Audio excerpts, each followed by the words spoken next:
Hello दोस्तों, GNM second year का medical surgical 1 का ये ऑब्जेक्टिव वीडियो है। ये पार्ट 2 है, पार्ट 1 प्लेलिस्ट में है, आप चेक कर सकते हैं। तो चलिए फ्रेंड्स, ये शुरू करते हैं। Objective questions 20 number. निगलने में कठिनाई के रूप में जाना जाता है, किसको कहा जाता है? जो डिफ़िकल्टी होती स्वेलिंग में मतलब निगलने में, उसको किस नाम से जाना जाता है? डिस्पेप्सिया मतलब अपच होता है, जो खाना का नहीं पचता है उसका डिस्पेप्सिया होता है। और अपेप्सिया मतलब भी अपच ही होता है, दोनों का मतलब अपच ही होता है। उसके बाद अफेजिया क्या होता है? वाचावध मतलब होता है जो कन्वर्सेशन होता है, स्पीच, ये एक स्पीच डिसऑर्डर है। इसमें क्या होता है? कन्वर्सेशन नहीं कर पाता है। उसके बाद आता है डिस्फेजिया। डिस्फेजिया मतलब होता है निगलने में कठिनाई होना। उसके बाद आता है 20 नंबर। 20 नंबर बोल रहा है जिगर की वृद्धि के रूप में जाना जाता है। जो जिगर मतलब लीवर में जो बढ़ जाता है, लीवर का बढ़ जाने को किस नाम से जाना जाता है? स्प्लीनोमेगाली मतलब होता है कि स्प्लीन बढ़ जाना। उसके बाद हेपेटोमेगाली मतलब होता है लीवर का बढ़ जाना है। तो राइट आंसर यही है। उसके बाद पूछ रहा है एक्रोमेगाली। एक्रोमेगाली में क्या होता है?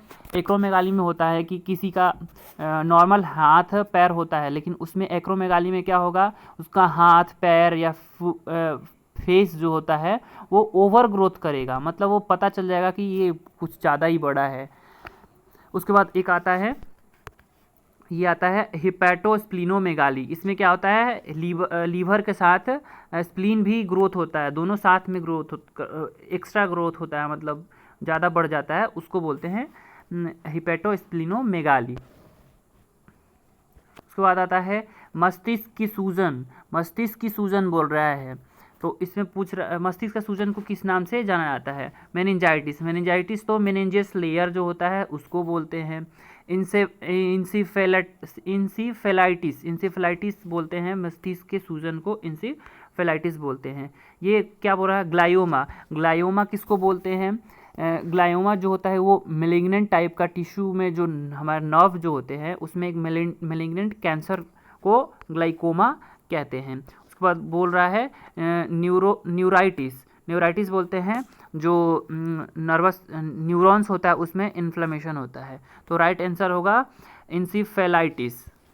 ब्रेन में जो होता है इन्फ्लेमेशन उसको बोलते हैं इंसेफेलाइटिस। उसके बाद बोल रहा है आरएल, रिंगल लैक्टेड किसके रूप में जाना जाता है? रिंगल लैक्टेड किसके रूप में जाना जाता है? तो रिंगल लैक्टेड जो है वो जाना जाता है आइसोटोनिक सॉल्यूशन। आइसोटोनिक मतलब क्या होता है? ये दवा समझा जाए तो, बोला जाए तो आम भाषा में न्यूट्रल होता है, जिसमें क्या होता है कि कोई भी ड्रग्स यदि मिक्स करके पेशेंट को क्या बोलते चढ़ाते हैं आईवी थ्रू, तो उसमें क्या होता है, जो भी ड्रग अदर डालते हैं तो उसका इफेक्ट कम नहीं करता, एकदम पूरा का प्रॉपर मिलता है। जैसे मल्टीविटामिन ज़्यादा चढ़ाना होता है तो आरएल के साथ ही चढ़ाते हैं। वैसे एनएस के साथ डॉक्टर के हिसाब से किसी भी से चढ़ा सकते हैं, बट मोस्ट कॉमन आरएल के साथ ही चढ़ाते हैं। तो ये क्या है? ये आइसोटोनिक सोल्यूशन है। उसके बाद बोला नॉर्मल सलाइन। एनिस जो होता है वो किस टाइप का होता है? तो ये एनिस जो होता है वो होता है हाइपोटोनिक सलाइन। हाइपोटोनिक मतलब क्या होता है? हाइपोटोनिक मतलब होता है जिसमें क्या होता है कि सोडियम की मात्रा बहुत कम होती है, हाइपोटोनिक। और इसमें हाइपोटोनिक में क्या होता है कि सोडियम की मात्रा ज़्यादा होती है। हाइपरटोनिक है, इसमें क्या होता है? सोडियम की मात्रा ज़्यादा होती है। किसी किसी में देखे होंगे कि NS 3% या 5% ऐसे करके आता है, तो वो होता है।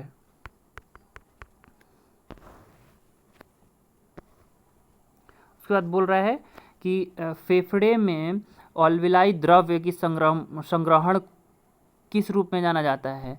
जो फेफड़ा में एल्बोलाई होता है, फेफड़ा में एल्बोलाई होता है, उसमें वाटर का एक्युमुलेशन को किस नाम से जाना जाता है? तो निमोनिया। निमोनिया तो जैसे जानते हैं कि वो एक टाइप का इन्फेक्शन होता है, जो इन्फ्लेमेशन होता है, जो वो होता है। तो निमोनिया तो नहीं बोलते, इसको बोलते हैं पल्मोनरी एडिमा, जो सीधी सी बात में आ रहा है कि वाटर का एक्युमुलेशन हो रहा है, पानी का जमाव हो रहा है, तो वहाँ एडिमा का ही कंडीशन आएगा, तो उसको बोलते हैं पल्मोनरी एडिमा।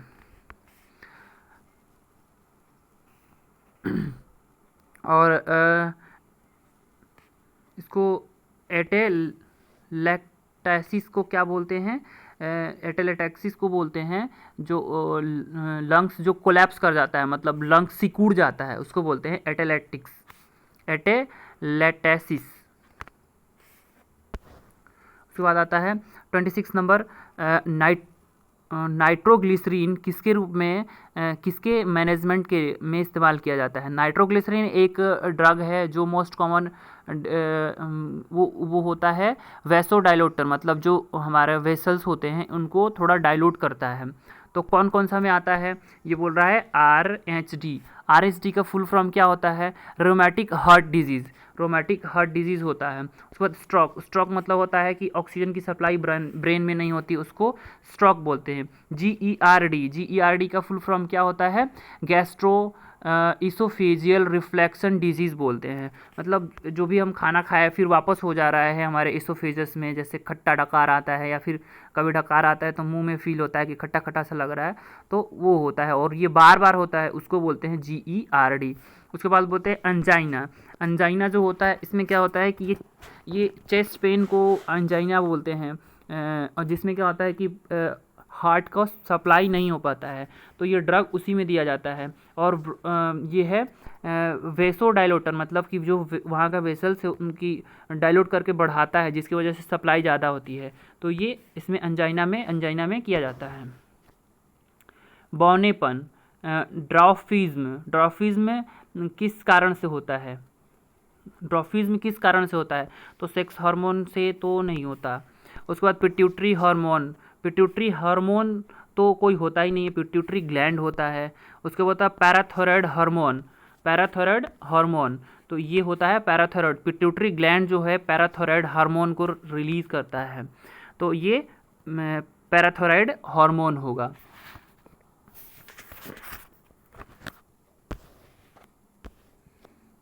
उसके बाद आता है एपेंडेक्टाइटिस का लक्षण दिखता है। एपेंडेक्टाइटिस में कौन सा साइन दिखता है? साइन मतलब लक्षण, कौन सा लक्षण दिखता है?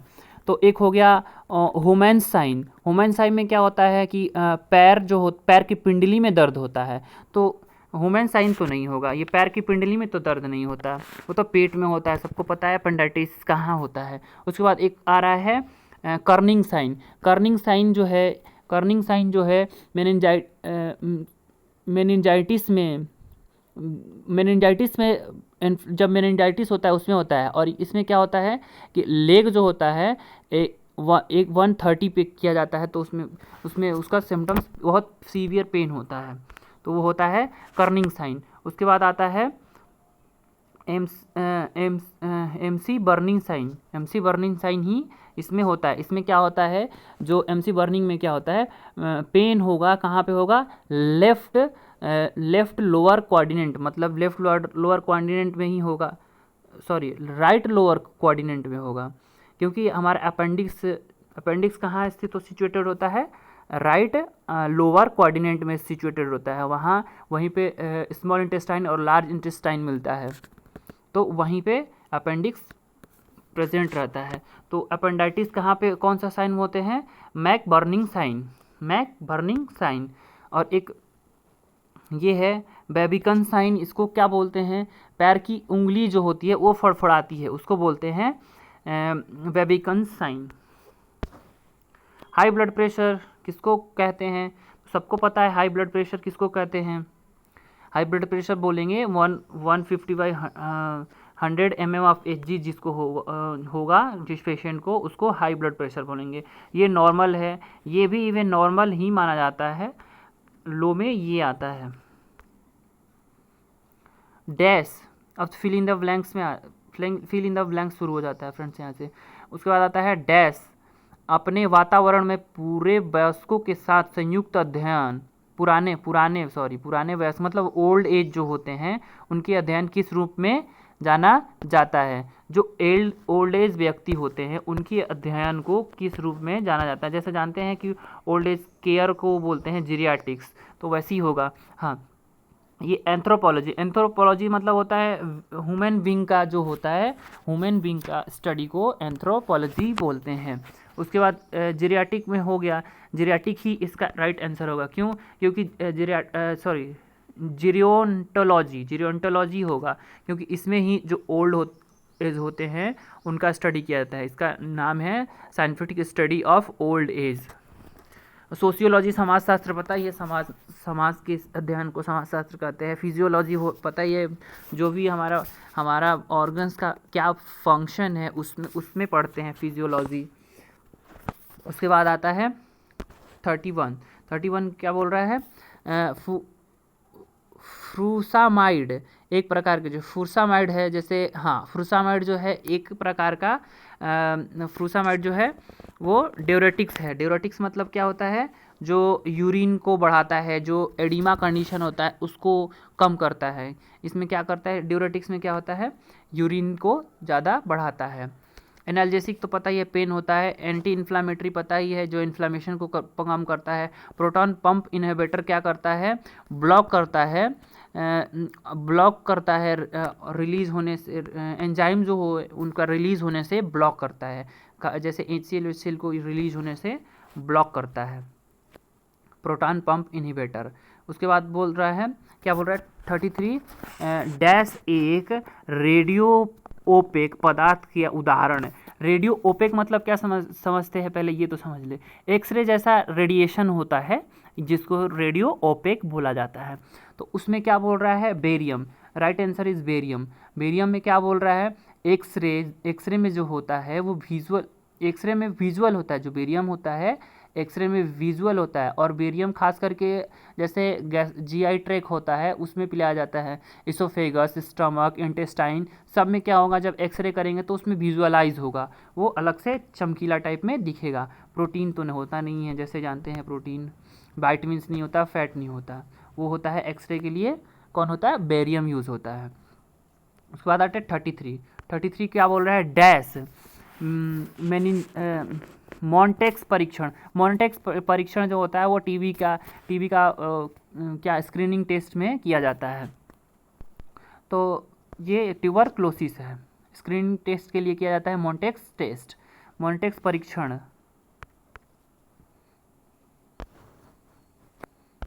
उसके बाद बोल रहा है अस्टिका तंत्रिका तंत्र, कपाली तंत्रिका तंत्र, मतलब जो अस्टिका तंत्रिका तंत्र में है कितने में होता है? तो ये क्रेनियल नहीं, वर्टिब्रा जो होता है वो थोरैसिक वर्टिब्रा में कितना संख्या पूछ रहा है? तो ये थोरैसिक वर्टिब्रा 12 संख्या में पाया जाता है। लेरिंजाइटिस किसको बोलते हैं? तो ऑब्वियस सी बात है, लेरिंग्स में इन्फ्लामेशन होगा उसको लेरिंजाइटिस बोलते हैं। उसके बाद फेरिंग्स में इन्फ्लामेशन होगा उसको फेरेंजाइटिस बोलेंगे।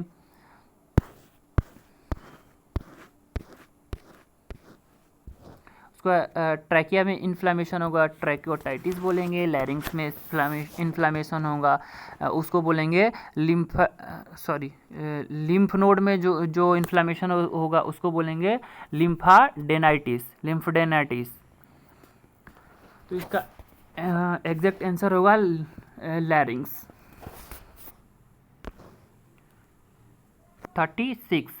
36 बोल रहा है डैश के परीक्षण में स्नेल चार्ट क्या होता है? जो विजन टेस्ट करने के लिए होता है ना, 6x6 बोलता है कि इतना 6x6 है, उसके लिए जो चार्ट यूज़ करते हैं जिस पे लिखा हो बोर्ड पे ABCD लिखा रहता है, अ ब ख ऐसा लिखा रहता है, तो उसको ही बोलते हैं स्नेल चार्ट उसको ही बोलते हैं। तो आई विज़न के चेक करने के लिए ही स्नेल चार्ट किया जाता है, ईयर के लिए तो किया नहीं जाता है। सीधी सी बात है, आंसर मिल गया। उसके बाद बोल रहा है 37 फेफड़ा जब कोलैप्स हो जाता है फेफड़ा उसको क्या बोलते हैं? अभी अपन ने पीछे देखा था, उसको क्या बोलते हैं? तो ऑप्शंस चेक कर लेते हैं। असाइटिस जो होता है, असाइटिस किसको बोलते हैं? जो पेट में पानी भर जाता है उसको असाइटिस बोलते हैं। उसके बाद इसका राइट आंसर होगा एटेलेक्टाइसिस बोलते हैं, जो लंग्स जो है कोलैप्स कर जाता है, मतलब सिकुड़ जाता है, तो उसकी वजह से क्या होता है, ऑक्सीजन प्रॉपर नहीं मिल पाता है बॉडी को। जब पूरा ऑक्सीजन का लंग्स काम ही नहीं करेगा तो प्रॉपर ऑक्सीजन नहीं मिल पाएगा बॉडी को। उसके बाद बोलता है एलोपेसिया। एलोपेसिया क्या होता है, एलोपेसिया मतलब बाल झड़ना। उसके बाद है एक एन्यूरिज्म। एन्यूरिज्म किसको बोलते हैं, एन्यूरिज्म बोलते हैं, इन्फ्लेमेशन हो जाता है किसमें, आर्टरी में इन्फ्लेमेशन हो जाता है, उसको बोलते हैं एन्यूरिज्म। तो फेफड़ा कोलैप्स करता है, उसको बोलते हैं एटेलेक्टेसिस। एटेलेक्टेसिस।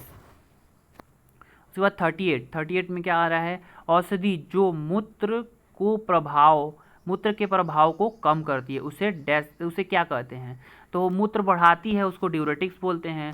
तो इसके अपोजिट हो जाए जस्ट एंटी ड्यूरेटिक्स, इसका आंसर एंटी ड्यूरेटिक्स होगा।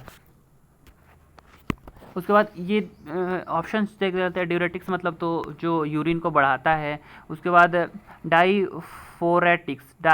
डायफोरेटिक्स किसको बोलते हैं, डायफोरेटिक्स बोलते हैं ड्रग जो होता है, ड्रग्स के साइड इफ़ेक्ट्स से, जैसे पसीना चलता है, बहुत पसीना निकलता है हमारी स्किन से, उसको बोलते हैं डायफोरेटिक्स। एंटी ड्यूरेटिक्स इसका राइट आंसर है। उसके बाद ये होता है डाइजेस्टेंट। डाइजेस्टेंट मतलब होता है जैसे फूड को डाइजेस्ट करने में हेल्प करता है, उसको उस ड्रग को डाइजेस्टेंट ड्रग बोलते हैं। उसके बाद आते हैं 39 बेल प्लासी। जो बेल प्लासी है वो किसकी खराबी से होती है, बेल प्लासी में क्या होता है कि हाफ फेस जो होता है वो टेढ़ा हो जाता है, टेढ़ा फेस हो जाता है एक साइड का। तो ये फेस टेढ़ा हो रहा है मतलब फेशियल नर्व की होता है। और नर्व यदि क्रेनियल नर्व की नंबर से बात करें तो कौन सा नंबर पे आता है, ये 7 नंबर पे आता है, ये 7 नंबर पे आता है। और ऑप्टिक नर्व जो होता है वो 2nd नंबर पे आता है। उसके बाद ये ट्राइजेमिनल नर्व है, ट्राइजेमिनल नर्व जो है वो 5 नंबर पे आता है। और वेगस नर्व जो है, वेगस नर्व 10 नंबर पे आता है। तो ये नर्व का नंबर भी याद रहे तो बेटर है। उसके बाद आता है नाइट्रस जो ऑक्साइड है, नाइट्रस ऑक्साइड सिलेंडर जो है किस रंग का होता है, तो नाइट्रस ऑक्साइड जो होता है वो ब्लू रंग का होता है। यहाँ देखने वाली फ्रेंड्स बात है कि नाइट्रोजन जो होती है वो ब्लैक में होती है और ऑक्सीजन जो होती है वो किस में होती है, ब्लैक एंड वाइट। नीचे ब्लैक रहता है और ऊपर का जो कैप तो नहीं है बट ऊपर का जो हिस्सा होता है वो वाइट होता है। तो ऑक्सीजन में क्या होता है, ब्लैक एंड वाइट होता है। और नाइट्रोजन में कौन हो रहा था, नाइट्रोजन में ब्लैक कलर का सिलेंडर कलर कोड है। और ब्लू में जो था वो नाइट्रस के लिए ब्लू यूज़ होता था। अब आते हैं येलो, इसमें ऑप्शन दिया है येलो, तो येलो में जो टॉक्सिक गैस होती है उनका यूज़ होता है। और रेड में क्या होता है, फ्लेम्ड। रेड मतलब खतरा, मतलब जो आग जलने वाली फ्लेमेबल है गैस, उसका रेड में यूज़ करते हैं। उसके बाद बोल रहा है कि सामान्य इंट्राओकुलर प्रेशर। इंट्राओकुलर प्रेशर क्या है ये पहले जान लेते हैं। इंट्राओकुलर प्रेशर जो होती है हमारी आँख में जो प्रेशर होती है उसको ही बोलते हैं इंट्राओकुलर प्रेशर। तो उसमें कितनी होती है, इसमें 20 दिया है बट होती है 10 to 21 mm ऑफ Hg होता है। और इससे ज़्यादा हो जाएगा तो क्या, कौन सा कंडीशन करेगा, ग्लूकोमा कॉज करेगा। यदि इससे ज़्यादा हो जाएगा तो क्या कंडीशन कॉज करेगा, ग्लूकोमा। और ग्लूकोमा को हिंदी में बोलते हैं काला मोतियाबिंद, जो ये बहुत एक डेंजर डिजीज़ है। उसके बाद आते हैं 42 में क्या बोल रहा है, आँख के पलकों का गिरा हो क्या कहते हैं, आँख की पलकें जो गिरी हुई होती है, किसी की में देखता है आँख आधा खुली है, उसको क्या बोलते हैं, मायोपिया जो है निकट दृष्टि दोष, इसको हिंदी में बोलते हैं निकट दृष्टि दोष। इसमें क्या होता है, निकट की वस्तुएं तो दिखाई देती है परंतु दूर की वस्तु नहीं दिखाई देती। इसका जस्ट अपोजिट होता है निकट दृष्टि दोष, मतलब निकट की दिखाई दे रही है बट दूर की नहीं दिखाई दे रही है। और इसका राइट आंसर होगा पटोसिस।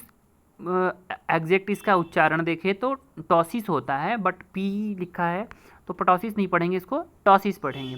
उसके बाद आता है हाइपरमेट्रोपिया में क्या होता है, ये दूरदृष्टि दोष होता है। इसमें क्या होती है कि दूर की वस्तु दिखाई देती है परंतु निकट की नहीं दिखाई देती है, इसमें उल्टा होता है। उसके बाद एक क्या बोल रहा है, केरिटाइटिस। केरिटाइटिस किसको बोलते हैं, इन्फ्लामेशन हो जाता है कॉर्निया में, जब इन्फ्लामेशन होता है उसको बोलते हैं केरिटाइटिस। कॉर्निया में इन्फ्लामेशन को केरिटाइटिस बोलते हैं। उसके बाद 43 बोल रहा है माइग्रेन के लिए कौन सी औषधि यूज की जाती है। माइग्रेन के लिए कौन सी औषधि यूज की जाती है, तो इसमें क्या बोल रहा है, कार्बामेजिपिन। कार्बामेजिपिन जो है वो किसके लिए, एपिलेप्सी के लिए यूज़ किया जाता है। और फेनीबार्बिटोन जो होता है वो भी एक तरह से एपिलेप्सी एंटी सीजर ड्रग्स है ये।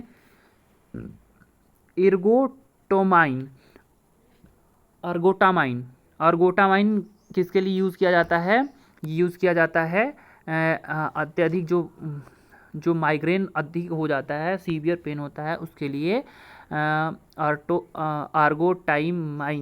अर्गोटामाइन यूज़ किया जाता है। उसके बाद ये बोल रहा है कॉर्निडीन किस में यूज़ किया जाता है, ये एंटी हाइपरसेंसिटिव, ये कौन सा होता है, एंटी हाइपरटेंसिव ड्रग होता है, जो बीपी बढ़ा होता है उसको कम करते हैं। कौन सा होता है, कोनिडामाइन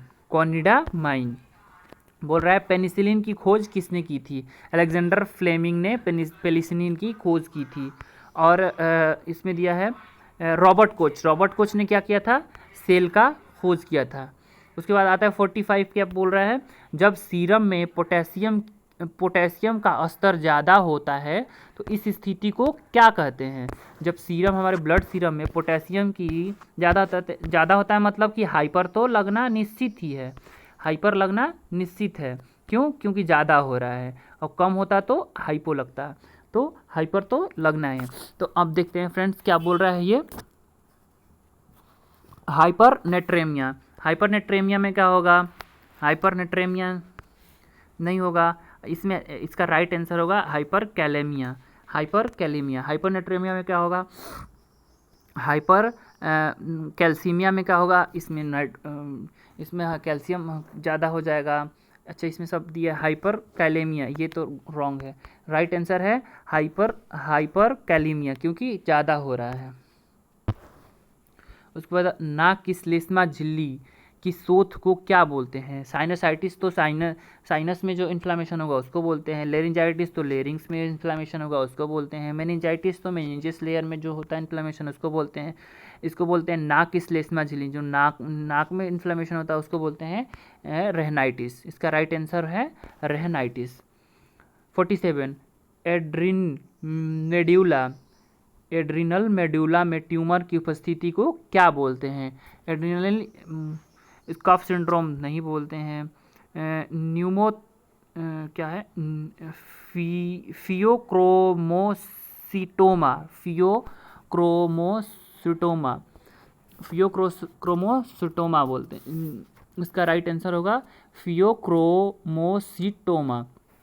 उसके बाद बोला एडिसन डिजीज़ क्या होता है, ये एक एड्रेनल जो ग्लैंड है उसमें हार्मोन के ज़्यादा सिक्रीशन होता है, इसकी वजह से क्या होता है, एडिशन डिजीज़ होता है। उसके बाद आता है उसके बाद डी नंबर क्या बोल रहा है, नेफ्रोब्लास्टोमा। ये क्या है, नेफ्रॉन जो होता है वो किडनी में पाया जाता है, किडनी का कैंसर को नेफ्रोब्लास्टोमा कहा जाता है। और एड्रेनल में जो कैंसर होता है उसको बोलते हैं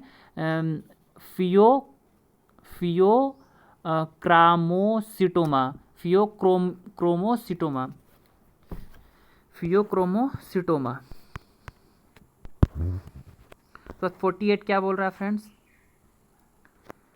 48 बोल रहा है किसी सूक्ष्म जीव की अनुवृत्ति होने पर संक्रमण होने की विरोध को शरीर की कौन सी योग्यता होती है। ये इम्यूनिटी होती है, जो कोई भी पैथोजेंस हमारे बॉडी में एंट्री करती हैं तो हमारी इम्यूनिटी एक्टिव होकर उसकी किल करती है। हाइपर सेंसिटिविटी नहीं होती, हाइपर सेंसिटिविटी ही इम्यूनिटी ही करती है, एलर्जी रिएक्शन भी इम्यूनिटी करती है, और अस्थमा एक डिजीज़ है तो इसका होगा इम्यूनिटी। तो फ्रेंड्स ये ऑब्जेक्टिव्स कंप्लीट हो गया, और ये ऑब्जेक्टिव जैसे कंप्लीट होगा, इसमें एक पढ़ रहे हैं, एक में 4 जितना ऑप्शन है चारों का चारों पढ़ रहे हैं, तो हमारा रिवीजन अच्छा से होगा। Thank you friends. अच्छा लगे वीडियो तो लाइक करें, शेयर करें अपने फ्रेंड्स के साथ और चैनल को सब्सक्राइब करें।